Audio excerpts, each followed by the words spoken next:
For decades, a quiet mansion in Newport Beach stood as a monument to the enduring legend of John Wayne, but within its walls lay the actor's most guarded secrets, locked away for over 30 years. When the Duke passed away in 1979, his estate was immediately sealed. Every letter, photo, and cherished personal item was hidden from the public eye.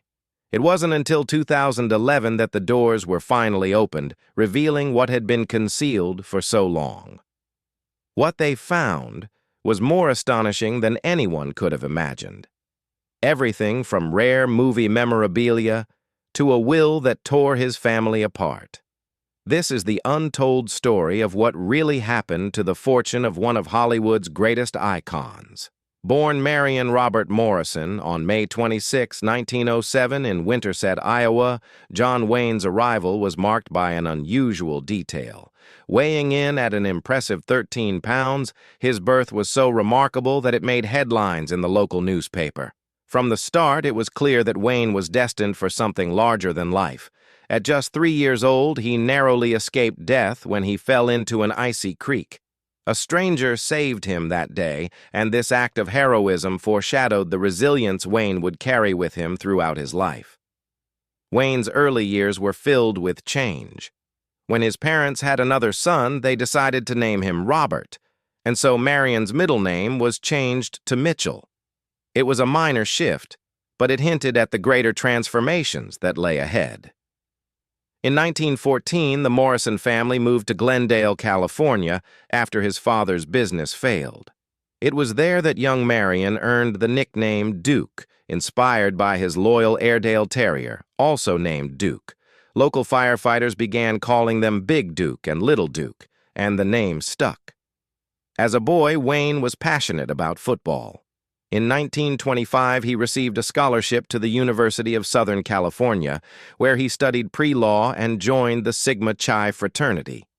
But fate intervened when a body surfing accident shattered his shoulder, ending his football career. Devastated, he thought his dreams had crumbled, but that setback pushed him toward a path he hadn't yet imagined: Hollywood. In 1927, Wayne found work at Fox Studios as a prop man, earning just $35 a week. It was far from glamorous, but it was a start. His first appearance on screen came not as an actor, but as an uncredited football player in the 1926 film Brown of Harvard. During this time, Wayne befriended director John Ford, who would play a pivotal role in his future. Ford saw something in the young man and advised him to adopt a stronger, more memorable name. After much consideration, Marion Robert Morrison became John Wayne, a name that would become legendary. Wayne's early acting career was a struggle. Between 1930 and 1939, he appeared in over 80 low-budget westerns, often filming an entire movie in just 2 days. The work was grueling, and the pay was minimal. He barely earned enough to survive, sometimes living on a single meal a day, a can of beans heated on a hot plate. By 1938, his frustration had reached its peak, and he was ready to give up acting altogether. But then came Stagecoach in 1939, a film that would change everything. The movie was a big deal, but casting Wayne was no easy task. The studio initially wanted a star like Gary Cooper, but John Ford, who had grown to trust Wayne's talent, fought for him, even threatening to quit the project if Wayne wasn't cast. In Stagecoach, Wayne played the Ringo Kid, an outlaw with a deep sense of justice. His first iconic scene, where the camera zooms in on his face as he grips a rifle, was shot 27 times, as Wayne's nerves got the best of him. Stagecoach was a smash hit, earning 7 Academy Award nominations and winning 2. Wayne's performance turned him into an overnight star. Yet, despite the success, he was paid just $3,700, far less than the other more established actors in the cast. But that payment was irrelevant in the grand scheme. His role as the ultimate Western hero had been solidified. Wayne's career had just begun, and Hollywood had no idea how much of an impact he would leave. After Stagecoach, Wayne became the embodiment of American toughness. He turned down roles in films like The Maltese Falcon and High Noon, refusing to stray from his image as the quintessential cowboy. That decision solidified his place as the definitive Western hero, an image that would define his entire career. Wayne's refusal to stray from his rugged cowboy image led him to turn down roles in iconic films like The Maltese Falcon and High Noon. He was determined to remain the epitome of American masculinity and toughness, and in doing so, he became a symbol of unwavering strength. This steadfast commitment to his persona helped him carve out a niche in Hollywood that few actors could rival. For over 50 years, Wayne and director John Ford worked together to create 14 films that forever changed the landscape of cinema. Their collaboration began in 1928 when Ford cast Wayne in a small, uncredited role in Mother Machree. But it wasn't until Stagecoach, 1939, that their partnership truly skyrocketed. The film turned Wayne into a bona fide star and laid the groundwork for the legendary career that followed. However, their relationship was far from simple. Ford was known for his tough, often brutal treatment of actors, and Wayne frequently found himself on the receiving end of this harshness. One of the most infamous examples of Ford's tough love approach came during the making of The Searchers, 1956. Ford made Wayne reshoot a simple scene where he had to pick up a gun, 17 times in front of the entire cast and crew. Wayne, despite being humiliated, never complained. He believed Ford's strict methods pushed him to perform at his absolute best. Though The Searchers wasn't recognized by the Academy when it first premiered, today it is hailed as one of the greatest films ever made. Their final collaboration, Donovan's Reef, 1963, almost didn't happen. Wayne was hesitant to take the role, feeling he was too old for the part. Ford, in poor health and battling alcoholism, was equally reluctant. Yet Wayne convinced his old friend to direct, and the film was shot in Hawaii under grueling conditions, with the temperature regularly topping 100 degrees Fahrenheit. Ford became so ill with shingles that he had to direct some scenes from a stretcher. Despite these challenges, Donovan's Reef was completed and became a success. Unlike their previous, more serious westerns, this film was a comedy, proving that even in their twilight years, Wayne and Ford were still capable of pushing boundaries and experimenting with new genres. Wayne's first Oscar nomination came in 1949 for Sands of Iwo Jima, where he portrayed Sergeant John Stryker, a tough, no-nonsense Marine. Initially, Wayne hesitated to take the role, feeling it was too similar to the characters he had played before. However, Republic Pictures president Herbert Yates personally convinced him, offering a staggering $250,000 and a share of the profits, an unprecedented sum at the time. The production itself was no easy feat. Director Alan Dwan wanted the battle scenes to feel as authentic as possible, so they used real flamethrowers and explosives. The result was a hazardous set, with one explosion knocking Wayne unconscious for half an hour, halting production for 2 days. The film also incorporated real footage from the Battle of Iwo Jima, courtesy of the U.S. Marine Corps, blending it seamlessly with staged scenes. The result was a gritty, realistic portrayal of war that resonated with audiences. Despite Wayne's powerful performance in Sands of Iwo Jima, he lost the Oscar that year to Broderick Crawford for All the King's Men. Ironically, Wayne had turned down the lead role in All the King's Men because he felt the film was un-American. This defeat stung, and it would be 11 more years before Wayne received another Oscar nomination. The filmmaker's use of rare combat footage from the Battle of Iwo Jima was so seamless that many viewers believed the entire film was based on real events. One iconic scene, where the American flag is raised on Mount Suribachi, used the original flag from the battle. Even more striking, 3 of the surviving Marines who had raised that flag in reality made appearances in the film. Despite its success and Wayne's powerful portrayal, he lost the Oscar that year to Broderick Crawford for All the King's Men. Ironically, Wayne had turned down the lead role in All the King's Men because he considered it un-American. The loss stung, and it would take another 11 years before he would receive another nomination. In 1960, Wayne embarked on what would become one of his most ambitious and risky projects, The Alamo. For over 15 years, he dreamed of bringing this historical epic to the screen. To finance it, he went so far as to mortgage his house, cars, and even his beloved boat. The film's production cost a staggering $12 million, an enormous sum at the time. Wayne was determined to make the film historically accurate, insisting on the construction of a full-scale replica of the Alamo in Texas. It took 2 years and more than 1.5 million adobe bricks to complete, with every detail painstakingly crafted to mirror the original structure, even down to the nails used, which were sourced from the 1830s. The set became a tourist attraction in its own right and remained open until 2009. Filming The Alamo was a massive undertaking. Over 7,000 extras were hired and 1,500 horses were used. The cast and crew endured 79 days of grueling filming, often battling brutal heat that soared to 110 degrees Fahrenheit. There were accidents along the way, including one instance where an extra was accidentally injured by a bayonet, requiring 26 stitches. Despite these challenges, Wayne refused to cut corners. The movie's premiere was a grand spectacle, complete with a parade and fireworks. The film earned 7 Oscar nominations, including Best Picture, but critical reception was mixed, and the film's box office revenue fell short of covering the immense costs.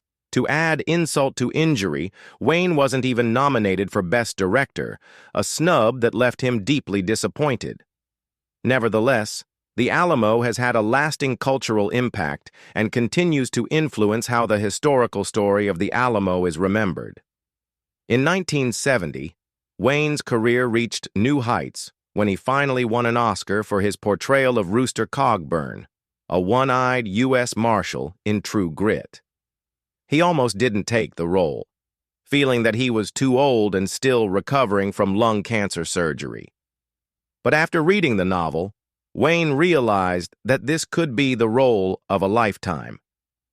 Filming True Grit wasn't easy. It took place in Colorado, where the cold weather and high altitude made it especially challenging for Wayne's already fragile health. He had to rely on an oxygen tank between scenes to help him breathe. During one particularly dangerous scene, his horse stumbled on a steep hill, nearly throwing Wayne off. In the process, he tore a muscle in his shoulder, but he kept going, undeterred. Playing Rooster Cogburn required him to gain weight, and he wore an eye patch that made it difficult for him to see. Wayne had to memorize the sets just to avoid bumping into things. This role marked a major departure from his usual tough guy persona. His performance, raw and vulnerable, resonated deeply with audiences and critics alike. It was a stark contrast to the indestructible, stoic characters he had built his career on, and it earned him the admiration of a new generation Oscar of win fans. for True Grit marked a significant turning point in his career, earning him a coveted Academy Award for his portrayal of Rooster Cogburn, the grizzled, one-eyed U.S. Marshal. The movie grossed over $31 million, making it one of the biggest hits of his career. At the Oscars, Wayne accepted his award with the now famous line, "If I'd known this, I'd have put that patch on 35 years earlier." Despite battling the flu that night, Wayne refused to miss the ceremony. Though some critics felt that the award was more a recognition of his long, legendary career rather than the role itself, Wayne humbly admitted that it felt like a career award. Nevertheless, True Grit solidified Rooster Cogburn as one of his most iconic characters, and the film's success helped cement Wayne's status as one of Hollywood's greatest stars. Wayne's personal life, however, was far less stable than his professional one. His love life was marked by a series of tumultuous relationships and 3 marriages over nearly 50 years. His first wife, Josephine Sayence, married him in 1933, just as his career was beginning to soar. Together they had 4 children, But Wayne's rising fame kept him away from home often. The situation only worsened when he began a secret affair with the German actress Marlene Dietrich in 1938. In an effort to repair his marriage, Wayne took Josephine to Mexico in 1943, hoping the trip would bring them closer. But it ultimately failed, and they divorced in 1945. Wayne's second marriage, to Esperanza Bauer in 1946, was equally turbulent. Esperanza, a former actress from Mexico, became extremely jealous, believing that Wayne was having an affair with his co-star Gail Russell during the filming of Angel and the Bad Man, 1947. One night, after Wayne came home late from a party, Esperanza, drunk and furious, grabbed a gun and tried to shoot him. Fortunately, no one was hurt, but their marriage crumbled and they divorced in 1954. In 1954, Wayne married his third wife, Pilar Palete, and they had 3 children together. For a time, their marriage seemed more stable, but by 1973, they had separated. Wayne moved in with his secretary, Pat Stacey, who would later become his caregiver and companion during his final years.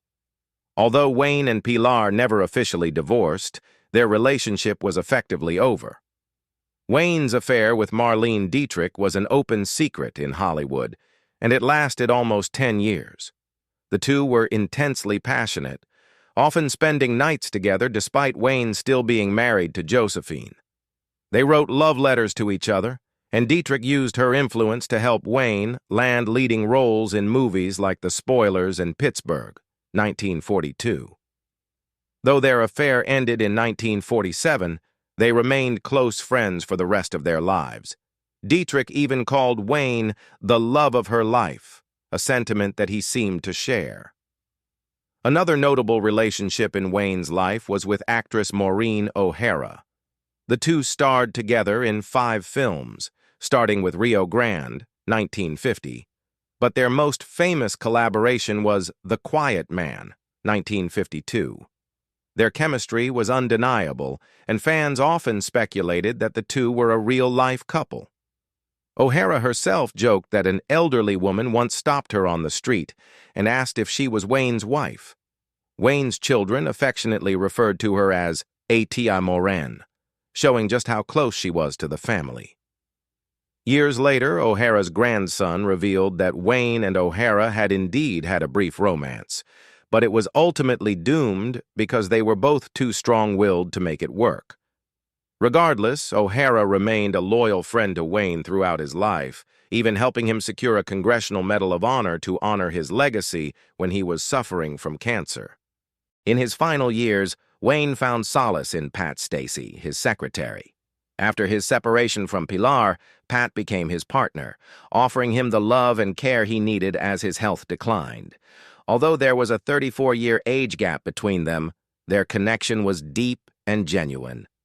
Pat stayed by Wayne's side throughout his cancer treatments, managing his life and ensuring he received the support he needed. They lived together until Wayne's death in 1979. After his passing, Pat wrote a book titled Duke, A Love Story, published in 1983. The book provided an intimate look at their time together and revealed a softer, more vulnerable side of Wayne that fans rarely saw. Pat never remarried and dedicated her life to preserving Wayne's memory. She passed away in 1995. Wayne's battle with cancer began in 1964 when he was diagnosed with lung cancer at the age of 57. This news shocked many, but it was hardly a surprise to those who knew of his years-long smoking habit, often consuming up to 6 packs of cigarettes a day. The doctors decided to remove his left lung and 2 ribs in a risky surgery, which carried a mere 50% chance of survival. Wayne, however, pulled through and managed to live cancer-free for the next 5 years. Instead of keeping his illness private, Wayne made the bold decision to share his cancer journey with the world. His advisors warned him that this could harm his career, but Wayne didn't care. He saw the opportunity to help others by encouraging them to get checked for cancer. He even coined a nickname for the disease, calling it the Big C to make it less intimidating. In 1965, just 1 year after his surgery, Wayne appeared in a television commercial for the American Cancer Society, urging people to support cancer research and take the disease seriously. However, Wayne's cancer battle was far from over. In 1979, he was diagnosed with stomach cancer, and despite trying experimental treatments, his health continued to decline. Yet, even as his condition worsened, Wayne remained determined to speak out for cancer awareness. From his hospital bed, he recorded messages calling for more funding for cancer research, stating that while a cure might eventually be found, Wayne's health it was continued to unlikely without the deteriorate from public's stomach support. cancer. He never stopped advocating for the cause he had become so passionate about. In the weeks leading up to his death, he recorded a final message from his hospital bed, urging for more funding for cancer research. Despite the declining state of his health, Wayne's determination never faltered. Just days before passing, he told the world, "You might find a cure for cancer without your help, but I wouldn't bet my life on it." Wayne's final film, The Shootist, 1976, would come to embody his legacy in ways no one could have anticipated. The movie, about an aging gunfighter dying of cancer, mirrored Wayne's own battle. At 68 years old, with his health rapidly failing, Wayne's dedication to his craft remained unshaken. He often needed oxygen between scenes, but he insisted on performing his own stunts, including one particularly grueling sequence in which his character falls onto a hard floor repeatedly.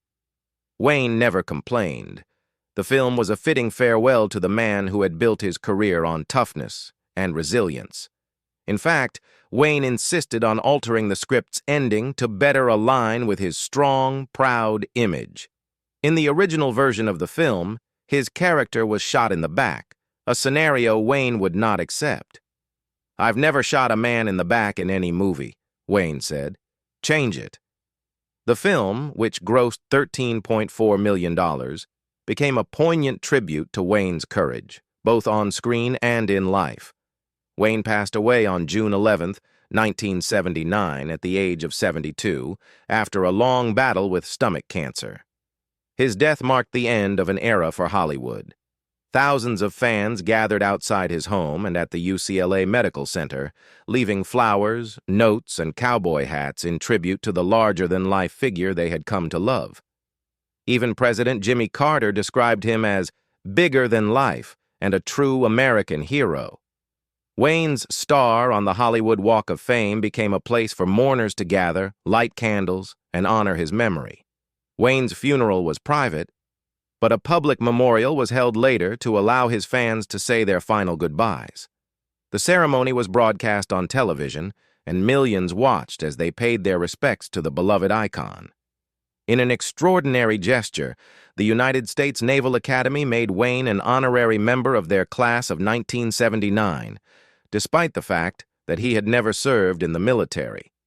Wayne's death left a hole in the heart of America, but his legacy would continue to live on in the hearts of those who admired him. In 1985, to honor his memory and continue his fight against cancer, Wayne's family established the John Wayne Cancer Foundation. The foundation sought to make sure that his name would always be associated with courage and strength. One of the foundation's major contributions was the creation of the John Wayne Cancer Institute, which became a leader in cancer research. Among its achievements was the development of early cancer detection techniques, which have since saved countless lives. At the time of his death, Wayne's estate was valued at $6.85 million, roughly equivalent to $25 million today. For a man of his fame and success, this figure seemed surprisingly modest. Many had expected Wayne's fortune to be much larger, given that he was one of the highest-paid actors of his time. This may suggest that Wayne either spent heavily throughout his life or was extremely generous with his wealth. Not all of his assets were included in his estate, however. For instance, just before his death, Wayne sold his cherished yacht, Wild Goose, for $750,000. Once a World War II minesweeper, the yacht had been an integral part of Wayne's life, and its sale raised questions about how much wealth he truly left behind. Wayne had a well-known love for real estate. His Newport Beach home was one of his most famous properties, and it became an enduring symbol of his legacy. He purchased the home in 1965 and lived there until his death in 1979. The house, which sat on the water facing Balboa Island, was modest from the outside, but lavish and luxurious inside, much like Wayne himself. After his passing, the house was sold for $5.5 million in 1980, a significant sum for the time. Before moving to Newport Beach, Wayne had owned a 5-acre ranch in Encino, which he left for a quieter life by the water at the age of 58. He also owned properties in Arizona and Washington, showcasing his love for diverse landscapes and his savvy real estate investments. Wayne once jokingly said that moving to Newport Beach was a smart decision because by then he sure as hell couldn't afford it. When Wayne's will was revealed, it shocked many, particularly his third wife, Pilar Petty, who was left with nothing. The most surprising revelation was that despite their 25-year marriage, during which they had 3 children, Wayne had left her out of his will entirely. This stirred up significant drama, with many speculating about the state of their relationship during the years leading up to his death.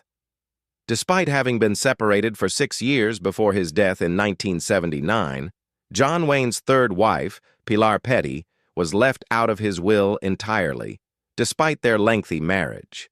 This decision caused a stir, and speculation ran rampant about the state of their relationship during his final years. Wayne chose instead to leave the majority of his estate to his 7 children from his first 2 marriages.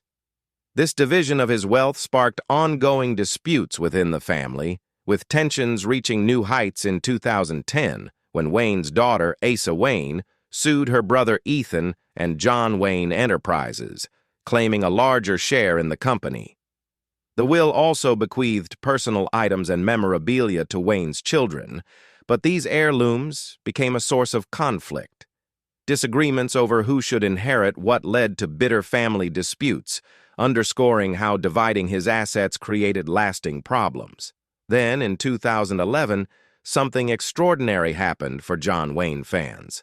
Over 700 items from his life and career were auctioned off, providing a rare and intimate glimpse into the legacy of the Hollywood icon. This monumental event took place on October 6th to 7th at the High Century Plaza in Los Angeles, where fans and collectors had the chance to own pieces of Wayne's personal life and storied career. Many of these items had been locked away since Wayne's death in 1979. His mansion had been sealed on the day he passed, with his belongings sent to storage. The auction was like opening a time capsule, giving fans a chance to connect with Wayne in ways that had never been possible before. The items up for auction were diverse and ranged from movie props and costumes to awards and personal memorabilia. Some pieces were especially unique. For instance, Wayne's script for The Horse Soldiers was marked with folded pages to signify finished scenes, a testament to how meticulously he worked on his films. Meanwhile, scripts for other films like Wednesday Morning were kept neat and pristine, reflecting his organized approach.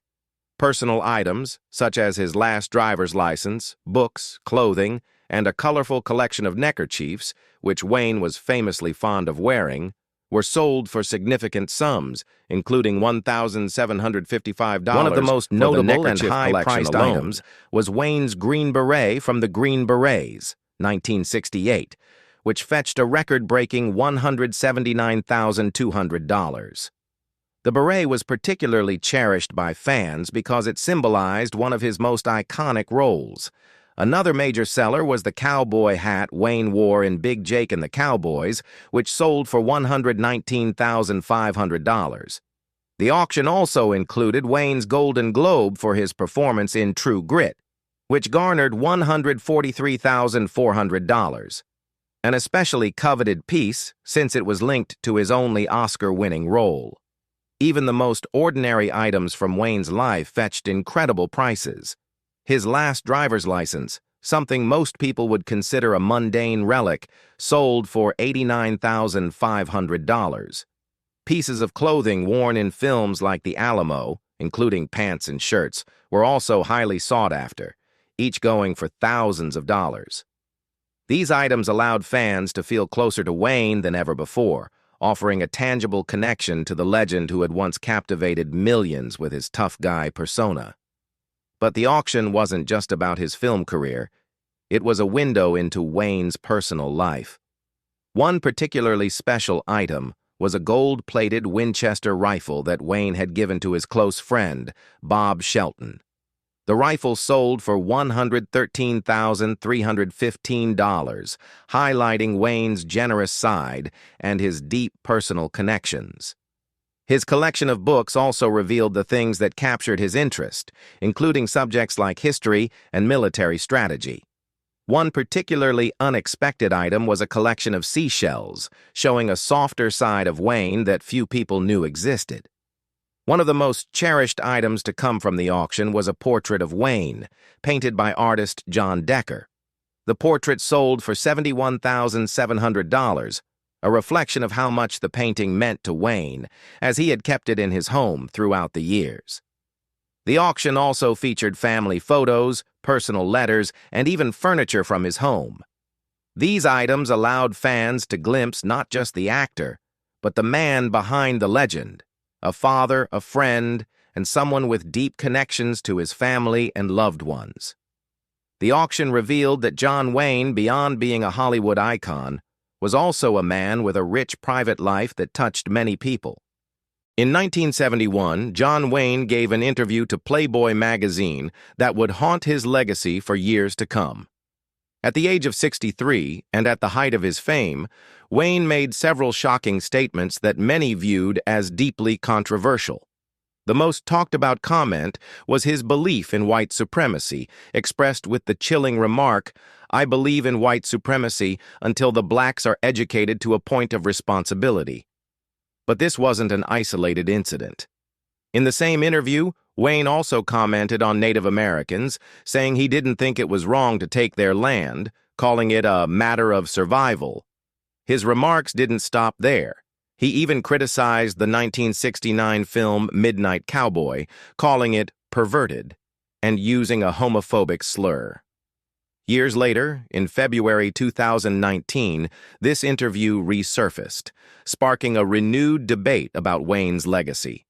The rediscovery of these comments ignited an online firestorm after a screenwriter shared parts of the interview on Twitter, calling Wayne a terrible person.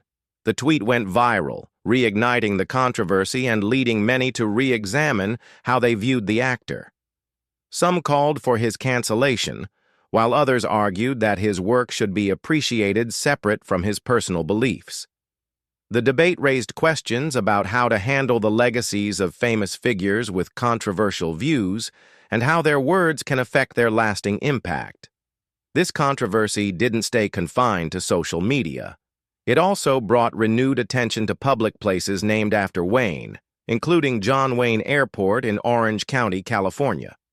The airport had been named in his honor shortly after his death in 1979. However, by 2020, following the nationwide protests sparked by George Floyd's murder, calls to